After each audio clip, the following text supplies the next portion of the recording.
Jai Srimanarayana. Jai Srimanarayana. Wishes to all of the devotees on this special occasion, Sri Jagannatha Rathayatra Mahotsav. Let us pray the Lord of Universe, Sri Jagannatha, with this beautiful Ashtakam. Sri Jagannatha Ashtakam, rendered by Sri Shankara Bhagavad Pada. There are 8 shlokas, that's why it's called Ashtakam.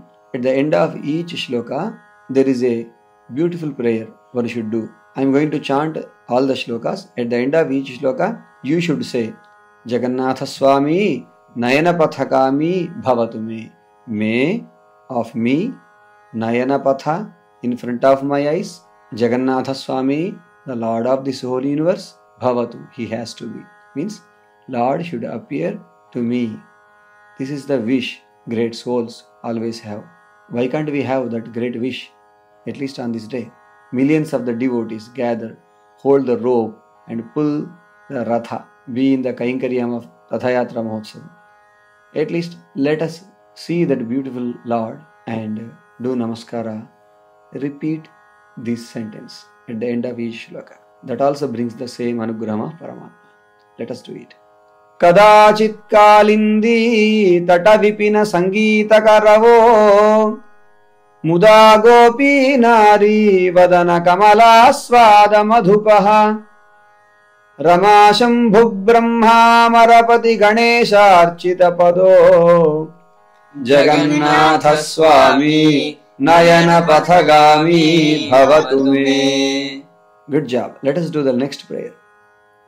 Bhuje Savye Venum Shirasi Shikhi Pincham Katitate Dukulam Netrante Sahachara Kataksham Vidadhate Sada Shrimad Brundavana Vasati Leela Parichayo Jagannatha Swami Nayana Pathagami Bhavatu me. Mahambhode Stire Kanaka Ruchire Neela Shikhare Vasan Prasadantaha Sahaja Bala Bhadrena Balina Subhadra Madhyastha Sakala Suraseva Vasarado Jagannatha Swami Nayana Pathagami Bhavatu me. Katha Paravaraha Sajala Jaladashreni Ruchiro Ramavani Rama Spuradamala Padme Kshanamukhi Surendrairaradhya Shruti Ganashikha Gita Charito Jagannatha Swami Nayana Pathagami Bhavatu me. Ratharudho Gachan Pathi Milita Bhudeva Patalaihi Stuti Pradurbhavam Pratipada Mupakarnya Sadayah Daya Sindhur Bandhu Sakala Jagatam Sindhu Sutaya Jagannatha Swami Nayana Pathagami Bhavatu me. Parabrahma Pidaha Kuvalaya Dalot Pullanayano Nivasi Niladrau Nihita Charano Nanta Shirasi Rasanando Radha Sarasava Puralingana Sukho Jagannatha Swami Nayana Pathagami Bhavatu me. Navai Prarthyam Rajyam Nacha Kanakatam Bhoga Vibhavam Nayacheham Ramyam Nikhila Janakamyam Varavadhum Sada Kale Kale Pramathapatina Gita Charito Jagannatha Swami Nayana Pathagami Bhavatu me.